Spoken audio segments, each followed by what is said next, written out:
estimada comunidad de la Universidad Pedagógica Nacional. Me presento ante ustedes. Soy Haroldo Aguirre Güences, titular de la Unidad 171 de la Universidad Pedagógica Nacional en el estado de Morelos. A partir del semestre enero-junio de 2021, tuvimos la iniciativa de contactar a diferentes personalidades nacionales e internacionales de los ámbitos de la política educativa y de la academia. Los invitamos para que nos dictaran conferencias magistrales sobre sus áreas de expertise y nuestra comunidad educativa ha dialogado con todos ellos en estos eventos virtuales.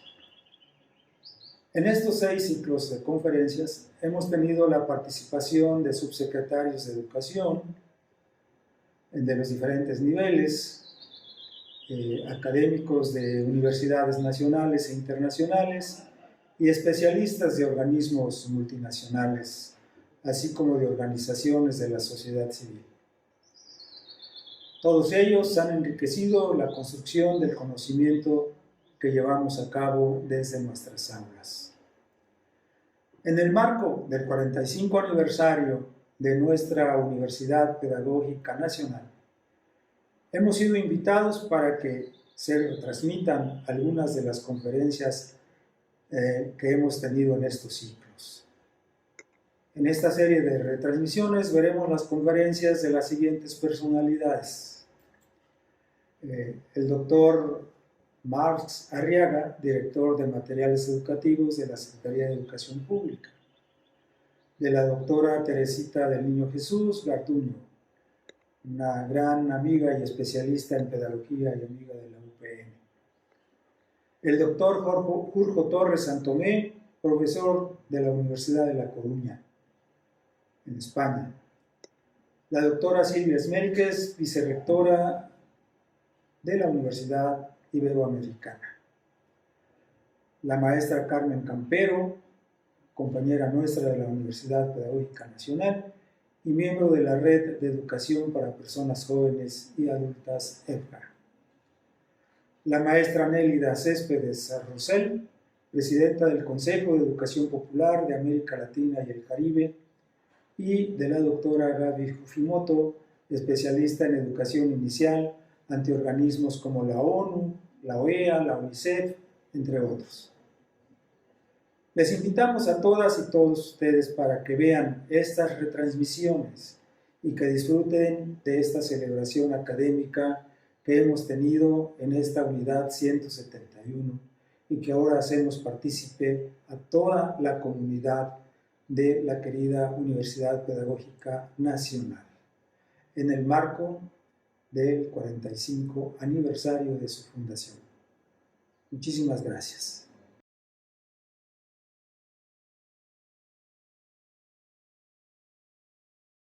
Llevaremos a cabo la presentación de la semblanza de la maestra Nélida Céspedes Rosell a cargo del doctor Anselmo Torres Arizmendi, coordinador de vinculación de la Universidad Pedagógica Nacional Morelos. Gracias, Adriana. La maestra Nélida Céspedes Rosell, educadora popular peruana, es licenciada en Educación, Administración de la Educación en la Universidad Enrique Guzmán y Valle, comprometida con la educación de personas jóvenes y adultas y con organizaciones populares de diversas partes del país. Presidenta honoraria del Consejo de Educación Popular de América Latina y el Caribe, el CEAL. También es miembro del Grupo de Incidencias de Políticas Educativas que realiza el seguimiento a las Conferencias Internacionales de Educación para Adultos, las CONFINTEAS. La maestra Céspedes es miembro del directivo de la Comisión de Organización de la Educación de Adultos, el ICAE, y del Foro Mundial de Educación, así como también de la campaña latinoamericana por el derecho a la educación. Ha hecho lobby con autoridades nacionales, locales y regionales y del Sistema de Naciones Unidas. Es asociada de tarea, miembro del colectivo por una EPJA transformadora del Perú y del comité editorial de la revista Piragua del CEAL y de la revista Decicio de CREFAL en México. Consultora nacional e internacional, autora de diversas publicaciones nacionales e internacionales y artículos para diversos medios y revistas universitarias. Gracias. Muy buenos días, queridos amigos y amigas de México, especialmente de la Universidad Pedagógica Nacional y de todas sus autoridades. Es una gran alegría encontrarme aquí, ¿no?, entre ustedes, como una maestra, como una educadora popular, que lo que busca es compartir algunas experiencias. Y lo más rico, ¿no?, de este espacio, ¿no?, será también el compartir las inquietudes que ustedes tengan, los desafíos que ustedes también hayan encontrado, ¿no?, en su propio país, y donde la Universidad Pedagógica Nacional está cumpliendo pues un rol muy, muy importante. También un saludo muy grande, ¿no?, a todos los amigos del Consejo de Educación Popular de América Latina que ahora están en realidad en este espacio, y decirles que estoy muy contenta. El día de hoy yo voy a tener el gusto, ¿no?, de compartir con ustedes lo que son los desafíos después de la Conferencia Internacional de Educación de Adultos que se realizó, ¿no?, en Marrakech en el año 2022. Y lo más importante es hacernos esta pregunta, ¿no? ¿Cuáles son las responsabilidades que cada uno de los estamentos de la sociedad tienen en la educación de personas jóvenes y adultas, ¿no? Creo que esa es una pregunta fundamental. Y algo que también me parece muy importante es que muchas veces nos quedamos en la retórica, ¿no?, y no llegamos a esta acción consciente de lo que es la importancia, ¿no?, de la educación de personas jóvenes y adultas. Y tomo estas palabras que también había dicho, ¿no?, el profesor Anselmo, que es indudablemente pensar en el derecho a la educación como una educación política, una educación para la vida, una educación que parte del contexto, una educación, ¿no es así?, que parte de la cultura y indudablemente de todos los desafíos que se nos están presentando en el momento actual. Entonces, es en realidad, ¿no?, de todos estos aspectos que voy a compartir con ustedes, ¿no es así?, algunas ideas, para lo cual le pediría a nuestra amiga que me ayude con un PPT que he preparado para conversar con ustedes sobre estos aspectos. Muy bien, miren, lo fundamental es que nosotros tengamos una conciencia, ¿no es así?, muy, muy clara de que la educación es un derecho y realmente no es un privilegio. Y yo sé que en la Universidad Pedagógica Nacional, ¿no?, que trabaja fuertemente también en la educación de personas jóvenes y adultas, saben, ¿no es así?, que la Confiteo es ante todo esta conferencia internacional que emite una serie de recomendaciones, porque lo que se busca fundamentalmente es asegurar el derecho a la educación de las personas jóvenes y adultas en el mundo. Pero yo agregaría una cosa: en la medida que son recomendaciones, muchas veces los gobiernos no asumen estas recomendaciones como mandatos, que deberían en realidad ser desarrolladas para poder, ¿no?, asegurar este derecho. Entonces creo que allí hay un gran rol, ¿no es así?, de la sociedad civil para poder contribuir a que, en base, ¿no?, a la incidencia política que se desarrolle, puedan en realidad no ser como una campana que permanentemente va señalando, ¿no es así?, los acuerdos que se han realizado. Porque indudablemente cuando nosotros estamos hablando de la educación como derecho, hay una responsabilidad fundamental. Son en realidad los estados quienes deben asegurar esta educación, ¿no es así?, y que esa educación indudablemente sea una educación que desarrolle, ¿no?, políticas educativas que puedan articular las diferentes educaciones de adultos que existen en los países, ¿no? Por lo tanto, que se requiere un nuevo tipo de institucionalidad, ¿no? Una gobernanza de otro tipo y, por supuesto, un financiamiento que pueda asegurar todos esos componentes y que se logre, ¿no?, a base de una participación amplia de todos los sectores, incluyendo a los jóvenes y adultos que a veces en realidad no se les toma en cuenta en relación a lo que son sus verdaderas demandas. Y por lo tanto que esta educación sea inclusiva, equitativa, ¿no? Una educación de calidad. Entonces, en relación a las responsabilidades, estas son pues las responsabilidades de los estados, pero lógicamente que el rol, como les decía, de la sociedad civil es muy importante, lo mismo que la cooperación internacional. Y el papel fundamental que cumple, ¿no es así?, la investigación. Y entonces allí hay un gran reto para las universidades, para los centros superiores de educación de personas jóvenes y adultas, que pueden hacer una contribución muy grande, ¿no?, sobre diversos aspectos que son importantes para la educación de las personas jóvenes y adultas. Entonces, algo que me parece muy importante también compartir con ustedes es que ¿qué hemos hecho nosotros también como sociedad civil? ¿Cuáles son las responsabilidades que nosotros asumimos, ¿no?, frente a esta serie, ¿no?, de conferencias donde se tienen que asegurar una serie de campos para el derecho a la educación?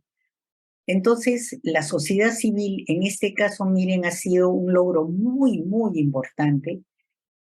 Un conjunto de redes de América Latina nos hayamos en realidad unido para tener una fuerza y a partir de esa fuerza poder incidir, ¿no es así?, no solo en el momento mismo de la confitea para que se emitan las recomendaciones, sino para hacer un seguimiento permanente, porque de eso se trata, de mirar todos estos aspectos como un proceso de manera permanente.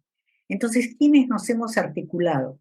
La Asociación Latinoamericana de Educación de Comunicación Popular, ALER, el Consejo de Educación Popular de América Latina y el Caribe, CEAL, la Campaña Latinoamericana por el Derecho a la Educación, que es la CLADE, Fe y Alegría, el Consejo Internacional de Educación de Adultos, que es el ICAE, y la Red de Educación Popular entre Mujeres de América Latina y el Caribe, que es la REPEN.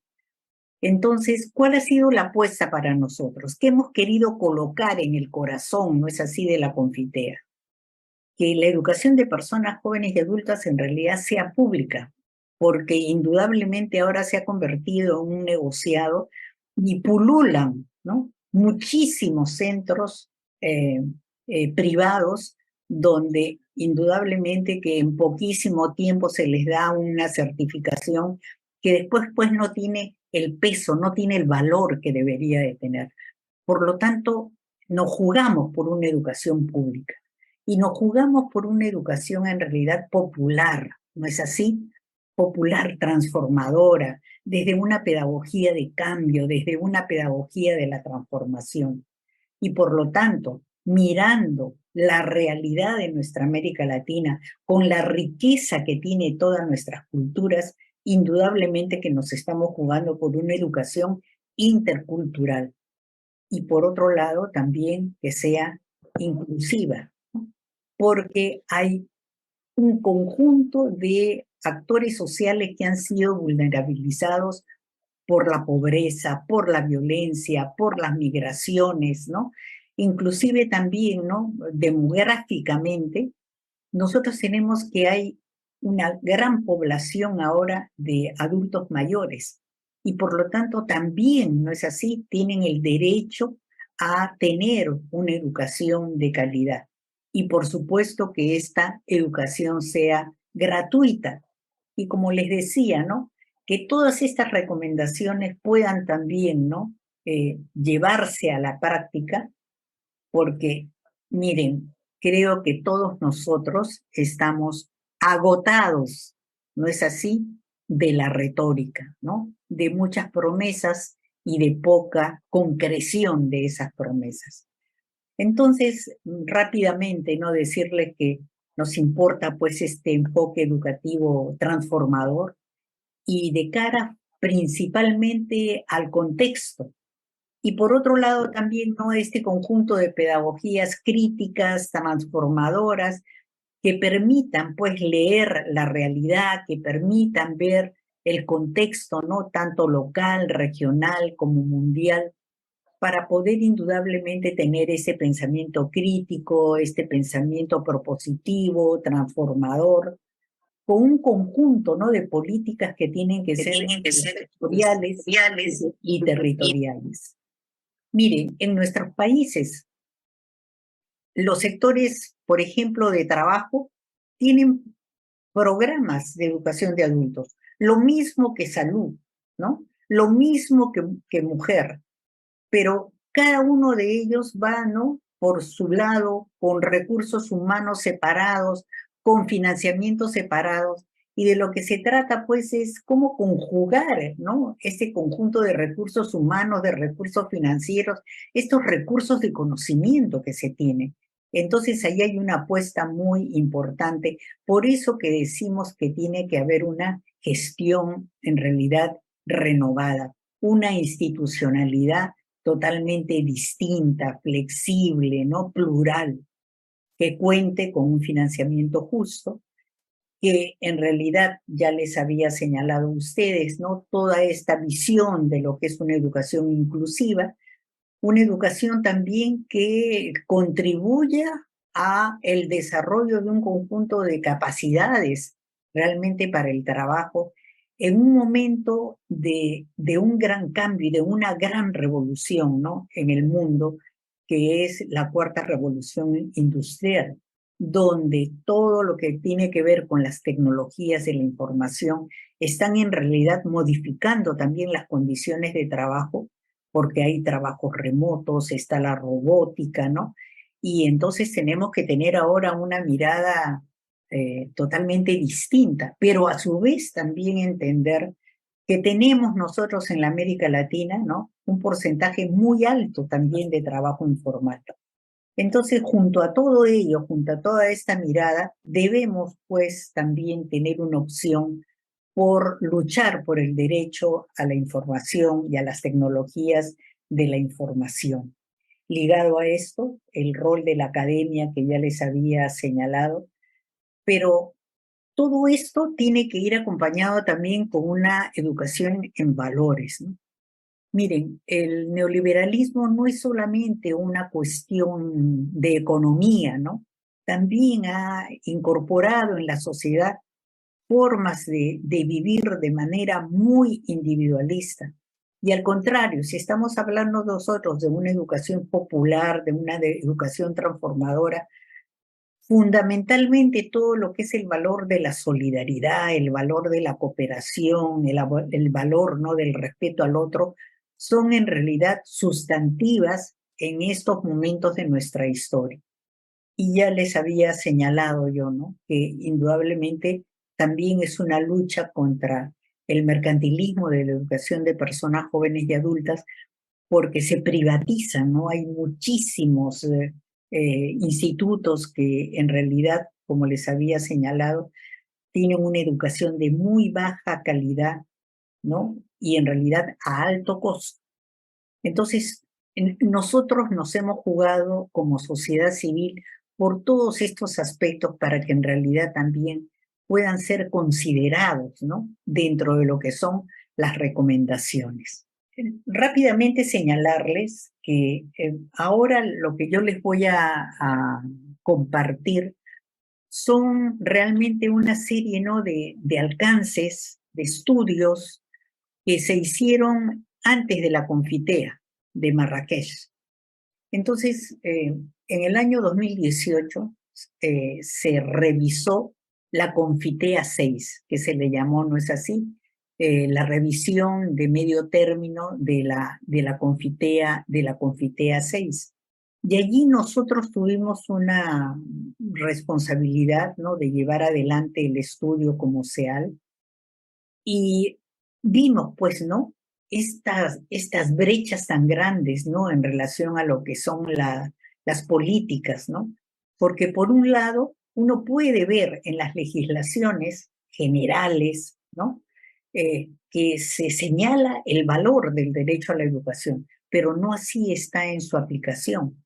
Y por otro lado, también, pues, identificamos una visión totalmente instrumental, ¿no es así?, de la EPJA, además políticas centralistas que no toman en cuenta las realidades locales y una calidad de la educación, de las políticas de calidad de la educación, totalmente, pues, desligadas, ¿no?, de lo que es el fomento de una ciudadanía activa, una ciudadanía crítica, una educación para los derechos humanos, esta visión en realidad ambiental de trabajo digno y de el respeto, ¿no?, a todo lo que son las diferencias de género. Y encontramos también, ¿no?, una débil respuesta cultural y lingüística. Y ya les había señalado esa desarticulación entre las políticas sectoriales. Por lo tanto, una débil gobernanza y una débil participación y también una débil, ¿no?, calidad de las políticas, por ejemplo, de formación. Identificamos, ¿no?, que las políticas de formación son totalmente, pues, de muy corto alcance, no son políticas que se dan a lo largo, ¿no?, del proceso, ¿no?, de lo que es la enseñanza-aprendizaje con los estudiantes, y también este problema muy serio de lo que es la educación inicial de los educadores de adultos, porque hay muy pocas instituciones superiores, salvo algunas, ¿no es así?, como la Universidad Pedagógica, ¿no?, que ahora en la cual estamos albergados en esta, ¿no?, en esta conversación. No hay, ¿no es así?, un esfuerzo por una potente educación inicial, ¿no?, para los jóvenes y adultos. Entonces, allí en realidad la Universidad Pedagógica indudablemente que tiene que jugar un rol muy importante. Y así también, ¿no?, esta pobre línea, ¿no?, de investigación. Y por otro lado, como ya les había dicho, ¿no?, como no mira la vida, como no mira el contexto, como es homogénea, ¿no?, entonces todo lo que tiene que ver con los derechos humanos, ciudadanía, ¿no?, está totalmente desarticulado de lo que es no solamente los programas de formación, sino lo que se vive al interior de las instituciones como relaciones humanas. Pero también, ¿no?, algo que es muy importante, ustedes saben que la UNESCO permanentemente emite una serie, ¿no?, de informes mundiales sobre el aprendizaje y la educación de adultos. Y en este caso se llegó, ¿no?, a la conferencia de Marrakech con el GRALE 5, ¿no?, que decía, pues, en términos así muy, muy gruesos, ¿no?, que había un avance en el mundo en relación a la participación de las mujeres en los programas de educación de personas jóvenes y adultas. Pero no así, ¿no?, se notaba en todas estas poblaciones vulnerabilizadas, como son migrantes, indígenas, tercera edad, personas con discapacidad, y cómo la inversión sigue siendo insuficiente. Sin embargo, también, ¿no?, señala el GRALE 5 que había un avance, ¿no?, en estas políticas de acreditación de los aprendizajes no formales e informales, ¿no? Creo que eso es un avance realmente importante. Y por otro lado, también ligeros avances en lo que es la intersectorialidad, ¿no? O sea, más bien como coordinaciones, que más bien como el desarrollo de un sistema que articule todos los sectores, ¿no?, de la sociedad. Y algo, pero así durísimo, ¿no? Muy serio lo que tiene que ver con el financiamiento, porque, por ejemplo, pocos países llevan al 4% del PBI y señalan que la mayoría está menos del 0,4%. Yo les digo, por ejemplo, en el Perú tenemos el 0,1%.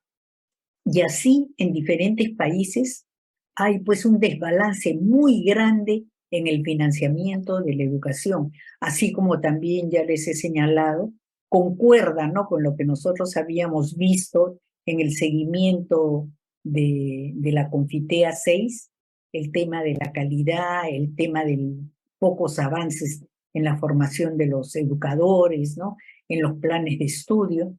Pero sin embargo, los gobiernos, ¿no?, que emiten unos informes, sí habían señalado que hay muchos avances en el tema del desarrollo, ¿no?, de los programas de ciudadanía. Y a su vez también en que hay una ligera incorporación en todos estos conceptos que vienen, ¿no?, de realmente de nuestras culturas, como lo que es el Summa Causai, el buen vivir, el Ubuntu en África, ¿no es así? Que yo soy porque nosotros somos o porque tú eres, que han ido introduciéndose eh, levemente, ¿no?, en el imaginario, ¿no?, de lo que son las políticas educativas, tanto a nivel nacional como a nivel mundial. Pero, por otro lado, también ustedes saben que la CEPAL eh, emite, ¿no?, informes también permanentes, y emitió un informe sobre el desarrollo sostenible, porque así como el doctor Anselmo, ¿no?, señala que es una educación para la vida, ¿no es así? Y desde la vida tenemos indudablemente que ver, ¿no?, qué está pasando con la economía. Entonces tenemos una post-COVID, donde ha habido una profundización, ¿no?, de la crisis que afecta al conjunto, ¿no?, de la población, y más sobre todo a las mujeres. Hay un bajo crecimiento y, como les decía, ¿no?, el aumento de la desocupación por un lado y la informalidad, que llega en América Latina al 50%, 60%. Y cómo también, como estamos interconectados con el mundo, cómo nos ha afectado la guerra entre Rusia y Ucrania, porque la mayoría de nuestros países pues son dependientes de la soya, es dependiente, ¿no es así?, del maíz, ¿no?, siendo grandes productores nosotros en nuestro continente. Y todo esto lo que ha hecho es acrecentar la inseguridad alimentaria. Y por lo tanto, esta situación también, ¿no?, de aumento de la pobreza, de crisis, de la informalidad en el trabajo, indudablemente pues que afecta todo el componente socioemocional. Entonces tenemos inclusive depresiones, mayor miedo, ¿no? Pero por otro lado también hay un gran aumento de la violencia. Entonces, y violencias de todo tipo, ¿no? Y una crisis sociosanitaria para la población, pero no en realidad para los dueños de farmacéuticas, ¿no?, para los dueños de todo lo que son los servicios de salud privada, porque en esta etapa más bien ellos se han enriquecido, ¿no? Y toda esta situación ha afectado pues indudablemente a todo lo que es la educación, porque han expulsado a miles de niños, niñas, adolescentes, jóvenes y adultos, jóvenes que estando en un lugar han tenido que volver también, ¿no?, a sus pueblos. ¿Por qué? Porque estaba entre la vida misma y lo que estaba también la sobrevivencia, la alimentación, y con una serie de problemas con lo que son las tecnologías de la información, ¿no? Es decir, no habían, pues, ¿no?, conectividad en primer lugar, y por otro lado también la falta, ¿no?, de instrumentos como celulares, computadoras, ¿no?, que eso ha afectado profundamente a lo que es la educación. Sin embargo, ante esta situación también la UNESCO creó una comisión y esa comisión ha generado, ¿no? También estudios muy interesantes. Se trata pues ahora, frente a toda esta crisis, reimaginar el futuro, pero también reimaginar el futuro de la educación. Entonces hay una exigencia muy grande de un nuevo, ¿no? Un nuevo realmente contrato social que asegure sin lugar a dudas, ¿no? Todo lo que tiene que ver con la justicia social, la justicia económica, la justicia realmente ambiental y de qué manera también todo lo que tiene que ver en este contrato social es promover cada vez más la innovación, ¿no? Eso es realmente algo muy importante sobre esta forma, ¿no? De reimaginar los futuros de la educación. Y por lo tanto también, ¿no? Potenciar, ¿no? Las tecnologías digitales, porque no están llegando a todos como ya los hemos también planteado.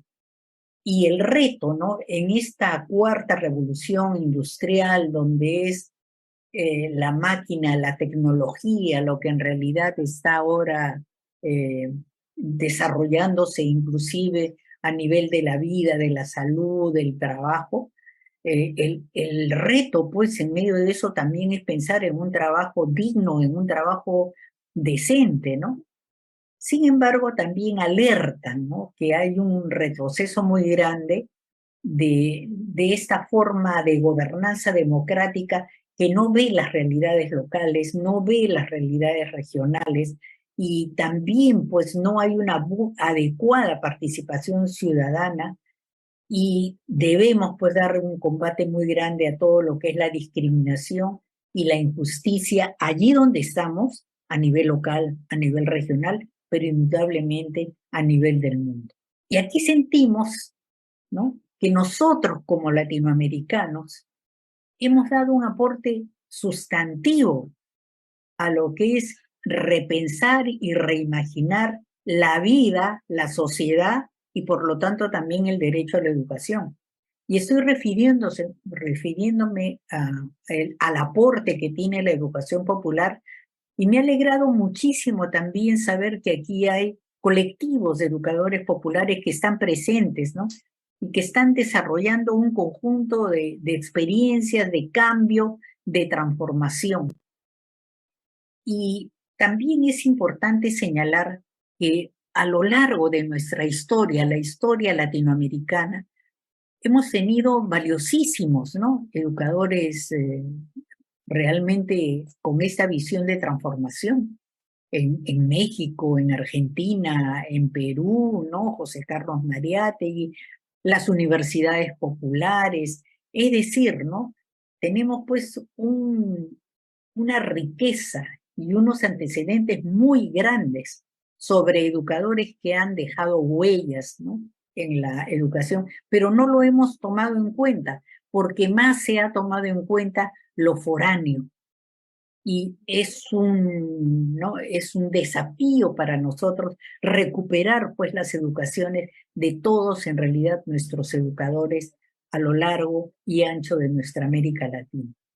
Y entre esos educadores indudablemente tenemos, ¿no? A nuestro querido Paulo Freire, que él fue el primer presidente del Consejo de Educación Popular, ¿no? De América Latina y el Caribe, por lo cual nos sentimos muy orgullosos, pero también muy desafiados. Él planteaba pues esta mirada del contexto, ¿no es así? Él señalaba permanentemente que la educación es indudablemente, ¿no? Un proceso para poder leer e interpretar el mundo. Y al leer e interpretarlo, indudablemente contribuir a la transformación personal, pero también a la transformación colectiva, ¿no? Porque él apostaba, pues, por una educación política, ¿no? Y una pedagogía política, porque él no podía separar la pedagogía de la política, ni el derecho de la educación de la política, ¿no? Porque la política implica cambio, implica transformación y tiene que estar acompañada con diversos tipos pues, de pedagogías críticas que respondan a esa variedad de actores con los cuales nosotros tenemos un compromiso por el cambio, un compromiso por la transformación. Y al leer esa realidad que también tiene, ¿no?, serios problemas, también, por supuesto, hay motivos de esperanza, es una pedagogía, pues, para la rebeldía, ¿no? Para que no sigamos en lo que estamos, sino que en realidad podamos tener una serie, ¿no?, de propuestas transformadoras.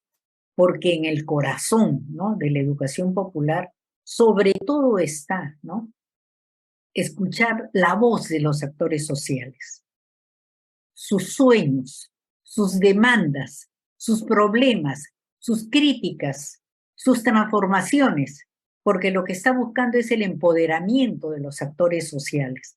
Y por lo tanto, ¿no?, dejar atrás, ¿no?, toda esa educación bancaria, memorista, donde la persona que está en el proceso educativo es tratada como un objeto a la cual indudablemente pues hay que llenarlo de conocimiento, desligado totalmente de la vida, y lo que hace en realidad es una domesticación de las personas. Y por lo tanto, seguir apostando pues por esta educación problematizadora, por esta educación liberadora. ¿Cuánto de esta educación popular es posible que en realidad sea asumida, no es así, por los gobiernos?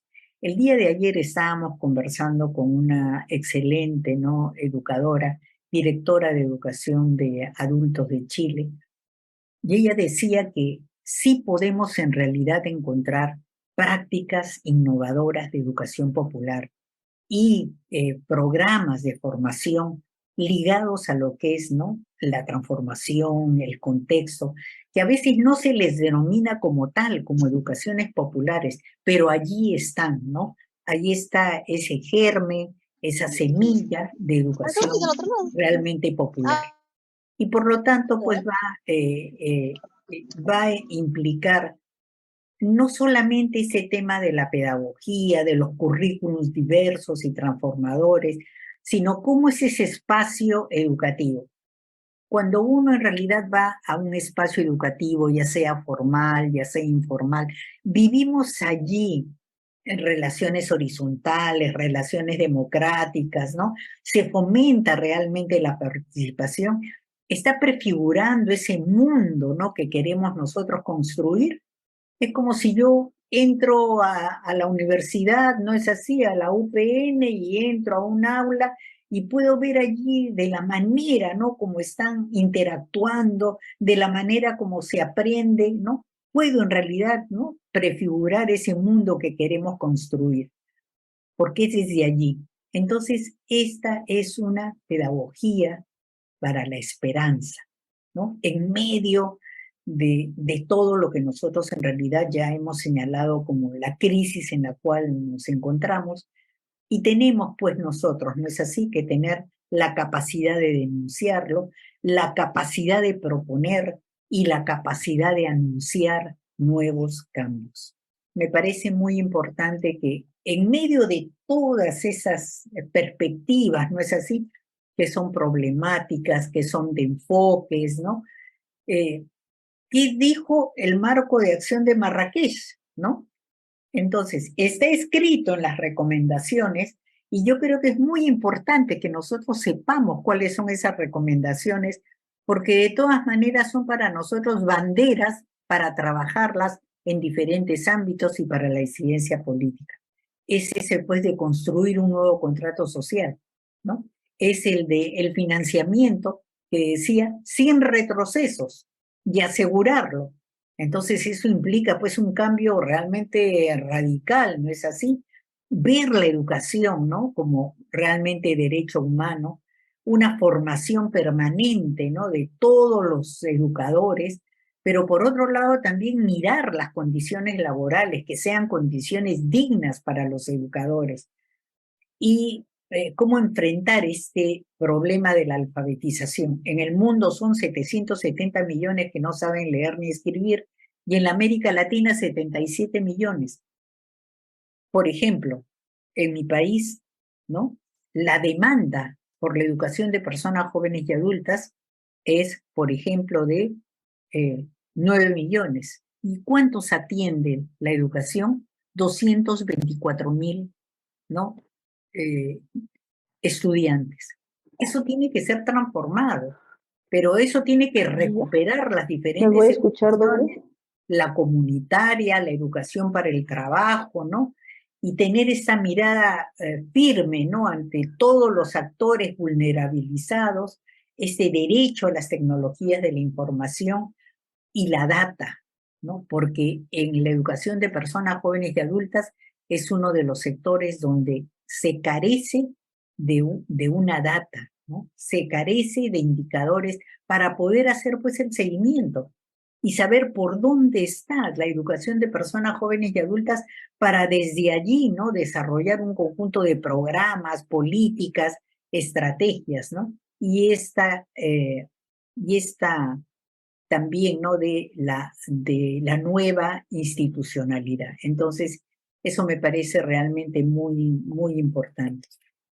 Entonces, después de la confitea, nos preguntamos entonces, ¿qué hacer? ¿Qué hacemos? ¿No? ¿A dónde realmente estamos? ¿Cómo realmente apostar, ¿no? Por una formación de los diversos actores que mirando a la vida también lea el conjunto de los contextos y cómo realmente están los cambios demográficos, qué pasa con la cuarta revolución industrial, cómo nos está afectando a la educación de personas jóvenes y adultas, pero qué cosa remontar también, ¿no? Y por otro lado, si bien son muy importantes las tecnologías de la información, también hay que identificar que allí hay formas de control, formas de opresión. Un desafío es reconocer la riqueza de nuestros pueblos, ¿no? Sus nuevas formas de pensar, la sabiduría que ellos tienen, y de esa forma también enfrentar este pensamiento, ¿no? Antropocéntrico, este pensamiento realmente único, que está realmente homogenizando absolutamente todo cuando se trata en realidad de la diversidad, ¿no? Del buen vivir, del vivir sabroso, del ubuntu, ¿no? Y esta fuerza para todo lo que son los programas de ciudadanía local, ¿no? Donde se articule lo local también con lo internacional, y la importancia de esta educación biocéntrica, ¿no? Ver también el tema de la salud integral, porque los efectos del COVID han sido indudablemente devastadores, ¿no? Para enfrentar también todas las desigualdades, ¿no? En lo que es la política, lo social, la economía, los adultos mayores, la integralidad, ¿no? De ver todas estas miradas también de manera articulada, ¿no? Y hay que entender, ¿no? Y comprender toda esta educación como un proceso a lo largo y ancho de la vida. Por eso que nos interesa tanto, ¿no? Identificar claramente las vulnerabilidades. Entonces, la formación para la incidencia, para las alianzas, para los programas de comunicación son fundamentales, ¿no? Ese impulso a la gestión descentralizada, con esta y recoger el valor, ¿no? De la educación comunitaria, porque a veces nos centramos mucho en lo que es la educación formal, que es bien importante, pero el valor de la educación comunitaria y sobre todo ahora en contexto de COVID ha sido fundamental. Ya hemos hablado, ¿no? De el desafío de la intersectorialidad y este monitoreo desde las voces de abajo que va a implicar, ¿no? Y allí la universidad tiene un rol muy interesante, el que podamos en realidad sistematizar nuestras experiencias, porque es a partir de sistematizar estas experiencias que nosotros en realidad vamos a identificar claramente qué procesos son en realidad los que están haciendo, logrando, ¿no? Cambios en los estudiantes, ¿no? Y hay algo que también es bien importante. Miren, cuando nosotros hicimos el seguimiento, ¿no? Vimos que también en la América Latina hay un conjunto de semillas de esperanza. Por ejemplo, la UPN es una semilla de esperanza, ¿no es así? Porque es una universidad que se la juega por la educación de personas jóvenes y adultas. También, por ejemplo, hay universidades en Valparaíso, ¿no? En Chile, que están jugando ese rol muy importante. Pero también hay formas diferentes, ¿no? De semillas de esperanza que se dan con las escuelas populares en realidad de Argentina, que se da desde el barrio, ¿no? Y el barrio, la comunidad, está incorporada también en la gestión. O experiencias como Quisqueya Aprende conmigo en República Dominicana, una experiencia valiosísima, ¿no? Y sistemática de educación que ha contribuido muchísimo a los programas de alfabetización. También las redes universitarias, ¿no? Las redes de educación de adultos y otros programas que existen, por ejemplo, el INEA es, ¿no?, digno de señalar porque se le está jugando por esta educación intercultural, ¿no?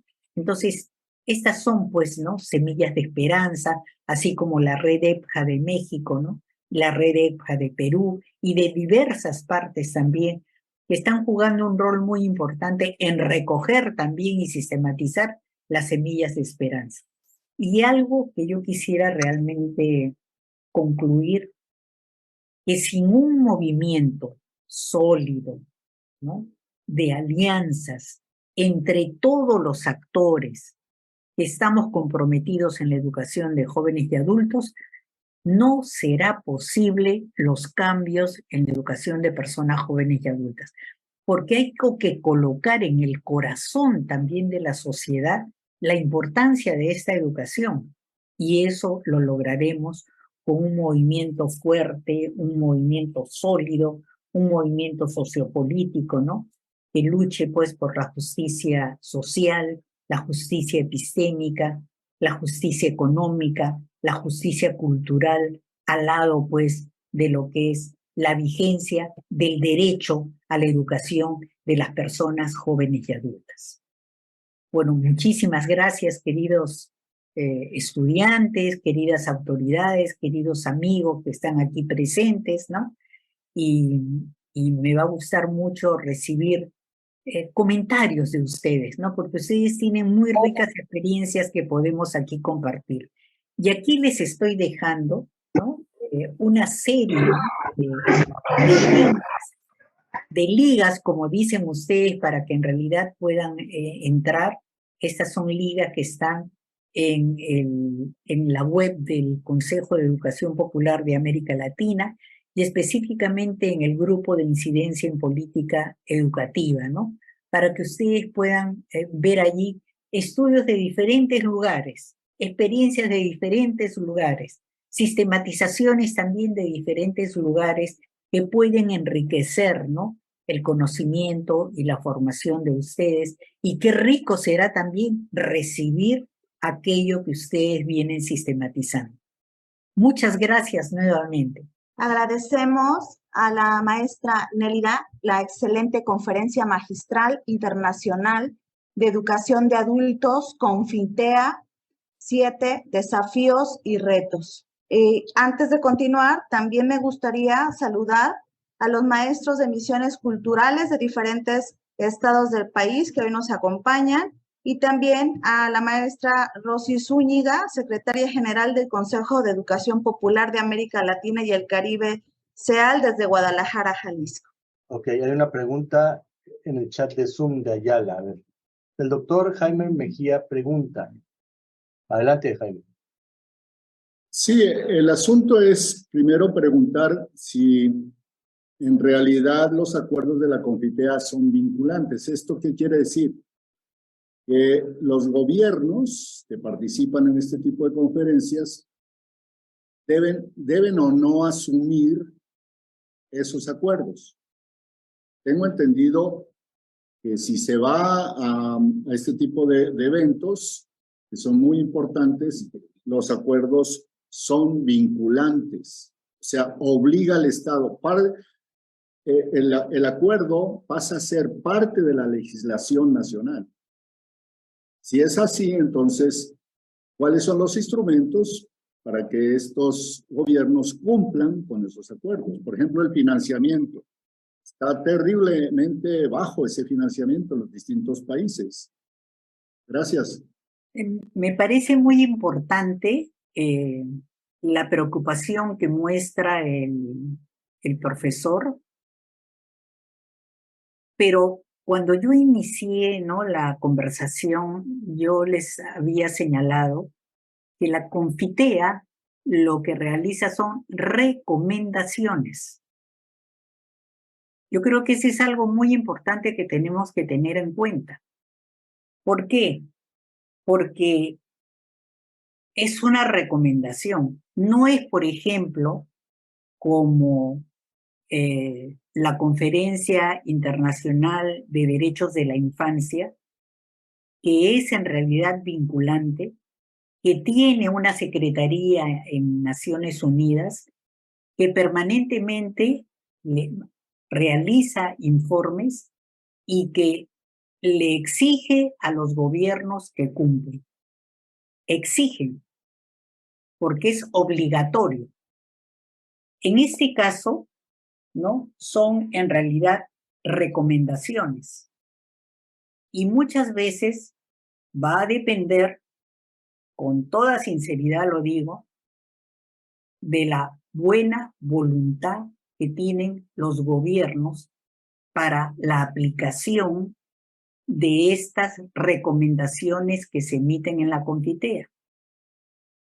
Por eso que yo, mientras he conversado, he insistido permanentemente en el tema del seguimiento de la sociedad civil. Porque en el tema del seguimiento de la sociedad civil, de la incidencia de la sociedad civil, sí creo que se pueden lograr arrancar, ¿no?, que alguna de estas recomendaciones puedan en realidad incorporarse en lo que es los gobiernos de nuestros países, ¿no? Entonces, creo que eso es muy, muy importante. Pero a mí me encanta que también aquí Timothy Ireland de Brasil haya levantado la mano, porque él es un estudioso, ¿no?, también de lo que es el sistema de Naciones Unidas, el derecho a la educación y en especial de la educación de personas jóvenes y adultas. Me encantaría que Timothy pueda tomar la palabra. Sí, nada más que pediría que fuéramos en orden. Primero levantó la mano Marta Patricia y inmediatamente pasamos con Timothy, ¿les parece? Primero, agradecer la invitación y agradecer a la maestra Nélida por esta conferencia, que al final ella dijo, disculpen por la extensión, pero yo me quedé pensando y dije, no, ¿cuál extensión quiero más? Yo sé que muchos pensamos lo mismo, ¿no? Muchas gracias por la información. En efecto, es importante que dentro de las unidades, las instituciones, quienes somos actores educativos, tenemos que generar sobre todo una conciencia con nuestros estudiantes. Hablo desde el aspecto académico, hablo desde el aspecto como profesora, en la responsabilidad que tenemos nosotros para con la sociedad. Dentro de los semilleros de esperanza tenemos una gran oportunidad para poder generar este tipo de conciencia en nuestros chicos. Al momento en el que ellos van generando un proyecto de intervención, ¿cómo los podemos orientar para que en efecto trabajen con la EPA, con los jóvenes y con los adultos y los adultos mayores? Trabajando con proyectos que no solo nos enfrasquemos en la parte de la alfabetización, sino que también veamos que hay otras áreas y otros ámbitos que tienen que ver con el joven y con el adulto. Un joven y un adulto, un adulto mayor, pues ya hablamos, así como un niño, ¿no? Hablamos de un bienestar integral, y la integralidad, pues obviamente hablamos de ya hablando a partir de los 15, 16, trabajo, estudio, familia, sus derechos y demás. Entonces, el que nosotros podamos trabajar desde nuestras instituciones con esta formación y esta conciencia, cuando nuestros estudiantes egresen y puedan alcanzar incluso puestos políticos, estaré segura que podrán tomar en cuenta, así como lo dijo la maestra Nélida, ¿no? Quizá no se escucha muy alentador, pero muchas veces se tiene que ver con la buena voluntad. Pero pues la buena voluntad de quién, cuando son seres humanos quienes están al frente, ¿no? Al frente. Entonces, aquí dentro de las recomendaciones que nos hace la Confintea por parte de nuestra institución, considero que hemos tomado en cuenta muchas de las que se han hecho mención, ¿sí? Sobre todo al momento de retomar el tipo de proyecto que el estudiante hace, ¿sí? No los mandamos a primarias, no los mandamos a secundarias, los mandamos a espacios en donde de verdad se atienda la población de jóvenes y adultos. A lo que yo quería mencionar. Muchas gracias, maestra Nélida, por la conferencia y muchas gracias por la invitación. Y efectivamente, cuando tú señalas dos aspectos importantísimos, ¿no? Que el trabajo vía proyectos es un trabajo realmente de muchísimo valor, ¿no? Porque el proyecto te lleva a mirar la realidad, ¿no? Te lleva a realizar una serie de innovaciones. El proyecto te lleva también a sistematizar aquello, ¿no?, que se ha hecho y de esa forma también identificar de qué manera, ¿no?, la población joven y adulta con la cual en realidad se ha trabajado desarrolla, pues, tiene logros, ¿no? Pero hay algo que tú has señalado que es muy importante, ¿no? Esta toma de conciencia, que tiene que ver, pues, indudablemente con lo que es la educación popular, ¿no es así? Es decir, es una toma de conciencia para la innovación, para la transformación, para el cambio personal, para el cambio colectivo, ¿no? Y felicitar, ¿no? Felicitarte a ti y felicitar a la universidad si ese es el camino que también siguen para el desarrollo de la formación, ¿no? Que rompe también, ¿no?, con esta educación vertical, ¿no?, de un conjunto de conocimientos que por supuesto que también se tienen que tener, pero que lo liga inmediatamente con la vida, con la realidad, ¿no?, con los problemas y eso, y con las personas, ¿no es así? Y eso es algo muy importante. Felicitaciones, Marta. Vamos con el doctor Timothy Ireland de Brasil. Muy buenas tardes a todos y todas y felicitaciones, maestra Nélida, por su excelente conferencia, muy informativa, muy detallado. Con relación al marco de acción de Marrakech, realmente, como usted dijo, son recomendaciones.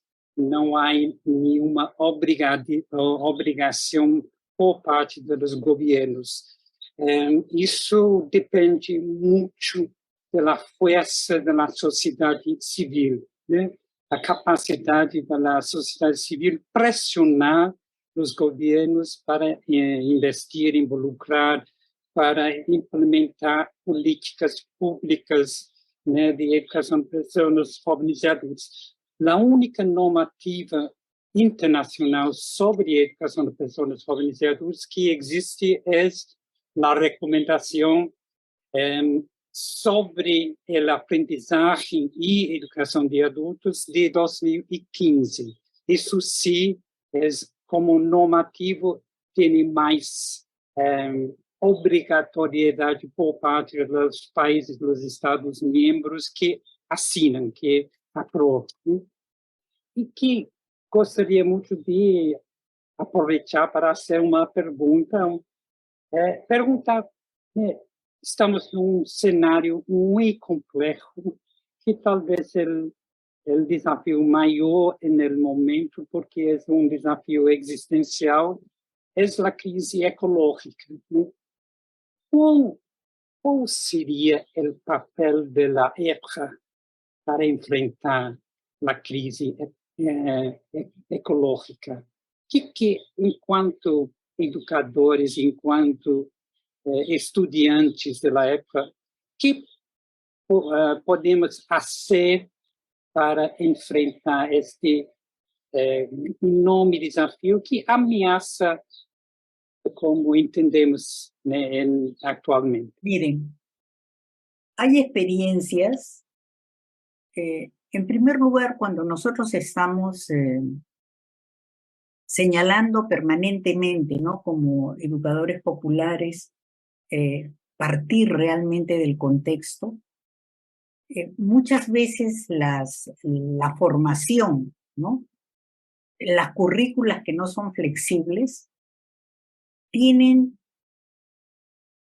todo un conocimiento, entregan un conocimiento sobre qué es la tierra, ¿no? O sea, de qué es, pero nunca o se alejan de qué está pasando. O sea, tenemos que tener en primer lugar, ¿no? En los programas formativos, ya sean a estudiantes, ya sean en realidad para los formadores, el conocimiento de la magnitud de esta crisis, en primer lugar. Y por otro lado, también es muy importante el reconocimiento de qué cosa está causando esta crisis. ¿No es así? Por ejemplo, si tenemos a Estados Unidos que no ha querido firmar, ¿no?, el acuerdo de Tokio, que tiene que ver con la reducción de, ¿no?, de la emisión del carbono, entonces esto en realidad debemos de conocer. Pero eso que se da a gran escala, también se da en pequeña escala en lo que pasa realmente en nuestros países. Entonces, si estamos viviendo esta situación, entonces también tenemos que mirar cuáles son las causas a nivel general, cuáles son los compromisos que no se asumen a nivel general, pero también qué cosa es lo que está pasando, ¿no?, a nivel local. Yo les digo, hace solamente 2 meses atrás, han tenido en mi país, ¿no?, que botar al río miles de litros de leche. ¿Por qué? Porque las empresas, en realidad ha habido un monopolio, ¿no?, y por lo tanto, lo que están produciendo los responsables de esos negocios, agricultores, sus productos no han sido recibidos. Entonces, yo creo que esas cosas que están pasando concretamente, ¿no?, en nuestra sociedad también es importante. Pero hay otra cosa que también quisiera decirles, miren. También yo creo que si bien hay responsables, ¿no?, directos, empresas, ¿no?, también creo que es importante tener un conocimiento más general de lo que pasa en realidad en la física, ¿no?, en el clima, en el mundo, donde van habiendo una serie de cambios que son en realidad dramáticos, ¿no es así? Entonces creo que también estos conocimientos científicos es muy importante, ¿no?, poder conocerlos, pero lógicamente que con un lenguaje, ¿no?, muy, muy importante para los educadores, para los formadores, de acuerdo pues a los actores con los cuales nosotros estemos trabajando. Pero hay algo que también es bien interesante y lo ligo con lo que nos había dicho pues la profesora Marta, ¿no? Yo creo que todas estas propuestas, ¿no?, de educación vía proyectos, ¿no?, de conservación allí donde estoy, en mi localidad, en mi propia escuela, ¿no?, también genera un cambio en el ciudadano. Porque parece mentira, ¿no es así? Yo estoy pasando por un lugar y boto papeles, tiro la basura por cualquier lugar, boto la basura a los ríos, ¿no? Y no estamos viendo realmente las consecuencias que eso está generando. Entonces es ver, ¿no? Desde eso pequeño que nos corresponde a nosotros, pero de eso también que corresponde a determinados niveles, ¿no? De la sociedad y también lo que está pasando en el mundo, ¿no? Entonces yo creo que para eso también estos proyectos de innovación, estos proyectos son en realidad muy importantes como estrategias de formación para lo que tiene que ver pues con esta crisis ecológica. Y otra cosa que es fundamental,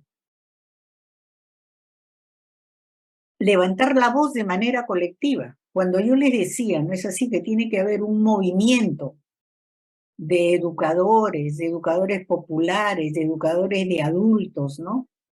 Para poder tener pues una voz dentro de la sociedad y señalar la importancia de esta educación. Lo mismo sucede con todo este problema ecológico. Solo no vamos a poder. Entonces los educadores también tenemos que abrir nuestros ojos, abrir nuestras puertas y articularnos con otras redes que sí están en realidad, ¿no? Trabajando fuertemente todo lo que es esta problemática, ¿no? de la crisis ecológica. Inclusive, me atrevo a decir, ustedes saben todo lo que tiene que ver con Laudato Si, todo lo que tiene que ver con el bien común, ¿no? Todo lo que tiene que ver con estas visiones inclusive, ¿no? De la religión católica, ¿no? de las encíclicas nuevas del Papa, que están hablando sobre la crisis ecológica. Entonces también creo que eso es algo que puede contribuir, ¿no? A que nosotros nos sacudamos y que veamos que desde diferentes vertientes hay una preocupación por la crisis ecológica que en realidad tenemos que tenerla permanentemente presentes en nuestras formas de consumo también, ¿no? Porque eso tiene que ver, afecta nuestras formas de consumo, ¿no? El tema de la acumulación, ¿no? De comprar, ¿no? Diferentes cosas, ¿no? Veamos, paremos eso también, ¿no? Como formas que también pueden tener una partecita de contribución a la crisis ecológica, que el aumento a aquello que ya hemos señalado, a esos niveles intermedios, generales, ¿no? Que debemos en realidad señalar. Seguiríamos ahora con Yesenia Reyes. Adelante, Yesenia. Es un honor ser partícipe de esta conferencia que habla de lo que las misiones saben hacer y hacen cotidianamente. Gracias a la invitación a través de la Fundación José Vasconcelos. Y pues agradeciendo esta filosofía compartida, esta posibilidad de mejora, no cabe más que hacer la convocatoria para sumar a esta lucha, porque ciertamente las políticas, los gobiernos están abocados a educación básica preponderantemente y como decía nuestra exponente, se ha comercializado mucho lo de los jóvenes.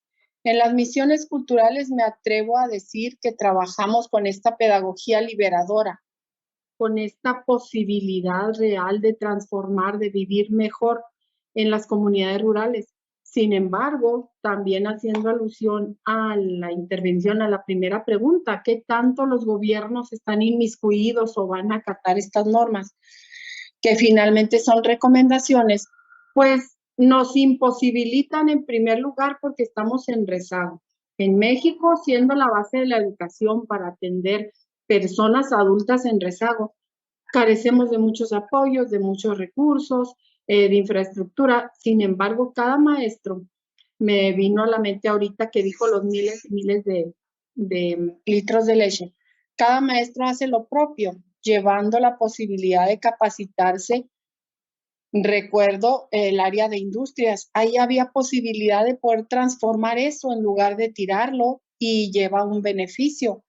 Día a día transformamos la vida a través de la capacitación para el trabajo, la cultura y la recreación, pudiendo transformar una realidad como de una mujer oprimida, de un yugo de machismo, pudiendo transformar una sociedad con cultura.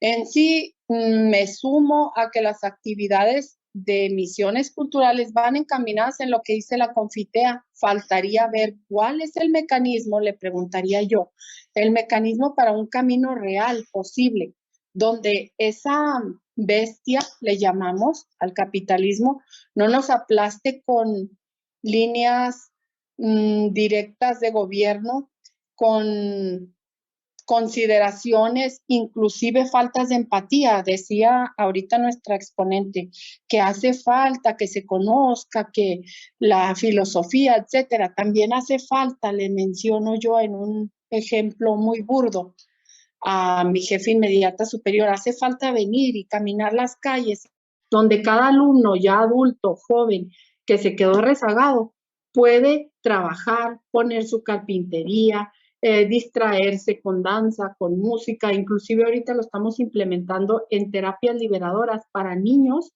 y adolescentes con violencia sexual infantil.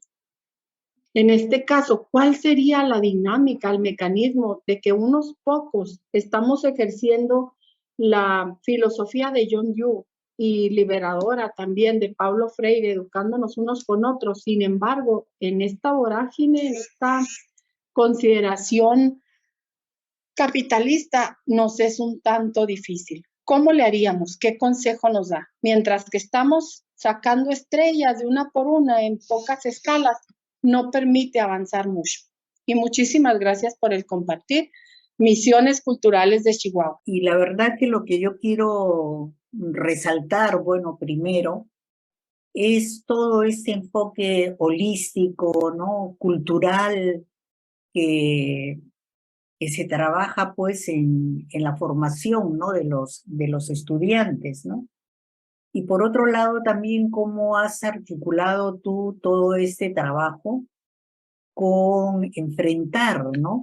El machismo, así realmente como el capitalismo mata, el machismo también mata, ¿no? Porque coloca, ¿no es así?, a nosotras las mujeres en una situación desventajosa en todo lo que es la sociedad, ¿no?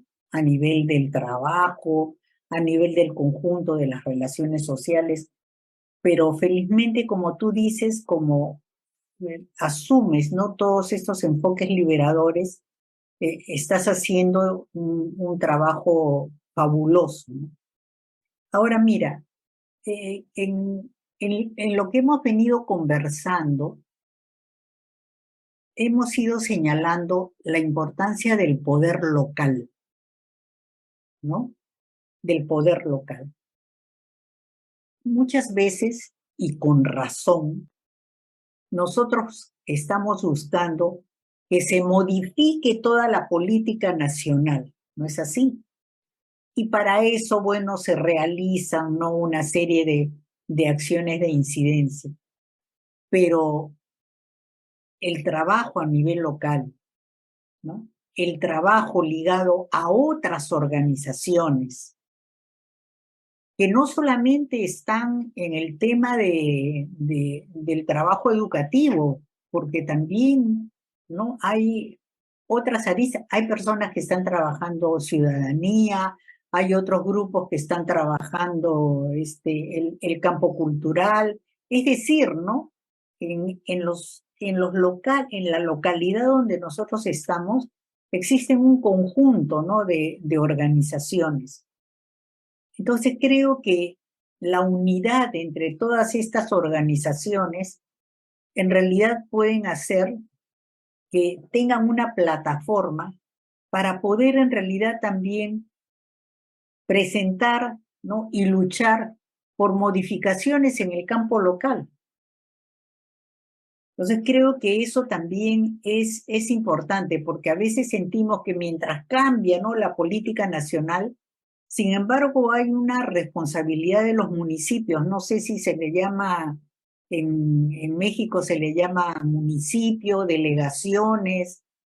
La verdad que el espacio, ¿no?, de la localidad, y es un espacio muy importante para lograr realmente esos cambios, para lograr esas propuestas, para plantear, ¿no?, una serie de aspectos específicos también de la localidad.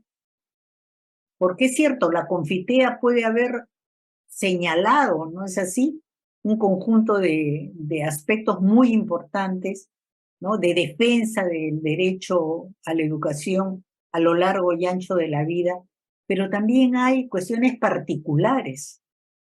Entonces, ¿cómo unirnos? ¿Cómo convocarnos? ¿Cómo autoconvocarnos? ¿Cómo desarrollar una plataforma? Mire, yo durante muchos años trabajé en una provincia, en Ayacucho, y existe, ¿no?, también una serie de normas donde los representantes del distrito tienen potestad, inclusive para el presupuesto en educación, que puede también en realidad, ¿no?, verse, tomarse, ¿no?, y activarse, porque a veces esos presupuestos se devuelven al nivel superior. Entonces también hay que hacer, ¿no?, una investigación de qué cosa en realidad podemos hacer nosotros a nivel local. Y como decimos nosotros en la incidencia, es bien interesante también hacer nuestro mapa de actores, ¿no? Porque a veces en el municipio, de repente la autoridad, ¿no?, es un poco cerrada, pero a veces pues un concejal o dos concejales están allí y ellos también pueden movilizar cosas a nivel interno. Entonces creo que en todo este aspecto de la incidencia que tiene que ver, ¿no?, con investigación, con organización, con la elaboración del mapa de actores, con esta planificación, ¿no?, de determinado tipo, ¿no?, de exigencias y de derechos que se quieran cumplir, son también un desafío, ¿no?, a nivel local. Muchas gracias, Yesenia, muchas gracias. Vamos a darle la palabra ahora a nuestra estudiante Esmeralda Cruz, de la subsede de Ayala. Adelante, Esmeralda. Comentaba la doctora, la verdad no me acuerdo, Dálida, dice que en avances generales nos comenta que la economía, el financiamiento, la inversión para estos proyectos, pero bien sabemos que hay muchas fugas, por lo que usted comenta que no se debe practicar la educación de EDGA. Para entonces, no se debe de privatizar, perdón, la educación para EDGA. Pero entonces, ¿cuál sería una solución para igual conllevar proyectos para regularizar la situación, para conllevar un mejor financiamiento para así progresar en esta situación que estamos? Creo que es algo bien importante que a veces nosotros no estamos mirando algunos bolsones que hay en la sociedad en los cuales también debemos intervenir. Por ejemplo, nosotros sabemos, miren, hay algo que les quiero decir, como bien dijo una de las colegas, los presupuestos se ha tenido un mal entendimiento de lo que es el apoyo a la educación básica, ¿ya? Cuando se ha entendido el apoyo a la educación básica y el financiamiento de la educación básica, fundamentalmente se ha pensado en la educación primaria y secundaria, y aún más ahora en la primera infancia, porque el bolsón del presupuesto en general siempre va para la primera infancia. Entonces, sin embargo, ¿no?, hay otras llaves que también tienen que ser luchadas, tienen que ser abiertas, que es ¿por qué no se piensa, ¿no?, en una tributación mayor a aquellos que más tienen en nuestras sociedades, para que esos fondos vayan a la educación de personas jóvenes y adultas? Eso por un lado. Por otro lado, muchas veces en las fábricas donde van, ¿no?, los jóvenes y adultos que muchas veces atendemos, las mujeres también, por supuesto, en las fábricas no hay un espacio de formación para los jóvenes y adultos, que eso indudablemente implica una inversión. Entonces, también cuando nosotros estamos hablando de una educación flexible, estamos hablando pues de una educación que se diversifica de diferentes formas y donde hay responsabilidades en esa diversificación. Entonces, te digo concretamente el tema de las fábricas. ¿Por qué no convertir cada fábrica en un espacio educativo? En mi país, por ejemplo, solamente hay una de las cientos que hay en el país. Hablo de las grandes empresas. Pero, ¿acaso no es posible exigir, junto a la flexibilización de la formación de los jóvenes y adultos, exigir a diferentes responsables, por ejemplo, de los sectores productivos, que se invierta realmente en educación? Otra cosa también digo, los municipios tienen presupuestos para educación a diferente nivel. Algunos son para obras, otras pueden ser para materiales educativos, otros en realidad también puede ser para la formación docente. Pero a veces no sabemos que eso existe. Entonces necesitamos conocer dónde están, pues, ¿no?, ese conjunto de llaves que tenemos que abrir para la mejora de la educación. Te estoy hablando a nivel local. Lógicamente que a nivel nacional las redes están cumpliendo un rol muy importante, ¿no? Un rol muy importante de conocimiento de la inversión, conocimiento de dónde no se invierte, de organización y de incidencia política para el aumento de los presupuestos nacionales. Eso es lo que te podría decir, Cruz. Vamos a cerrar este ciclo, esta parte de preguntas y respuestas con nuestra estudiante Jessica. Adelante, Jessica. Hola, buenas tardes. Soy estudiante en la sede de Ayala. Si bien es cierto, bueno, comparto varios puntos de la ponente, siempre nos vamos a enfrentar con problemáticas institucionales, la desvalorización, ¿no?, de la importancia de los educadores de adultos y el financiamiento.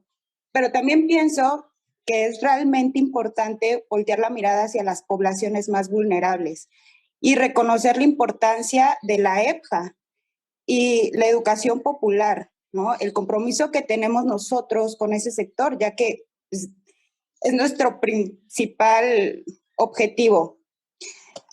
Todos nos enfocamos en alcanzar el nivel básico, ¿no? Yo escucho a mis compañeros y todos se quieren ir a la básica. Pero estamos dejando de lado a los adultos, que al mismo tiempo son principales agentes de la educación de los hijos. Entonces, estas personas no se desenvuelven en otros campos, principalmente debido a la problemática del alfabetismo. Me gustaría que compañeros nos demos la oportunidad de trabajar con ellos, de involucrarnos en ese contexto y de vivir su realidad, ¿no?, sus carencias, para poderle dar una revalorización a la educación. Tenemos mucho campo de estudio en nuestra propia comunidad, ¿no? No es necesario irnos a regiones serranas, o sea, las tenemos a la vuelta de la esquina. Como estudiantes, pues tenemos que cambiar nuestro enfoque, el objetivo, porque si no nos involucramos con jóvenes y adultos, nunca vamos a conocer cuál es la importancia de nuestra carrera, ¿no? Y creo que es muy importante apropiarnos de las problemáticas de una comunidad porque le dan ese sentido significativo, ¿no? Que nos hace querer generar un cambio, una visión de transformación. Bueno, yo creo que Jessica, ¿no?, ha dado por concluido, ¿no?, este espacio con una potente, ¿no?, reflexión y con una potente invitación, ¿no?, al compromiso por una educación de las personas jóvenes y adultas de lo mejor, ¿no es así? De lo mejor. Y realmente, qué bueno que tú, Jessica, hayas hecho desde tu voz de estudiante esta convocatoria, ¿no?, también a tus compañeros estudiantes, porque hay algo que es fundamental, ¿no?, que es siempre tener la mirada sobre, en relación a la educación de personas jóvenes y adultas, que por qué han sido en realidad vulnerados en sus derechos, ¿no? A veces, por ejemplo, se señala, ¿no?, es que también no les ha interesado o han dejado de estudiar, ¿no? Pero es que también no se dan las oportunidades y no hay una educación flexible que responda pues a ese conjunto, ¿no?, de realidades. Entonces, cuando estamos hablando de una educación flexible para la educación de jóvenes y adultos sí, pues hay madres que quieren en realidad terminar sus estudios nada más para poder ayudar a sus hijos.